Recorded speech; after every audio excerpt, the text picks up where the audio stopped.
wenn ich dann jedes Mal frage, wie bitte? Was haben Sie gesagt? Können Sie das nochmal wiederholen, bitte?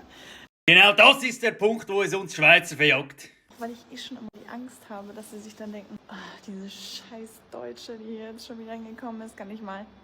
Du hast es richtig erkannt, genau das denken wir und so ist es auch.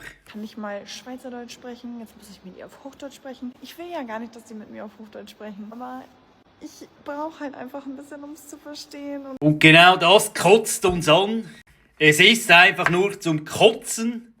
Es kann es effektiv nicht sein, dass jemand hier bei uns in die Schweiz kommt und wir uns an denen anpassen müssen. Das kann nicht sein. Und manchmal muss man es dann vielleicht wiederholen, damit ich es verstehe. Und ich fühle mich ja auch schlecht. Ja, ich wiederhole, wenn ich will.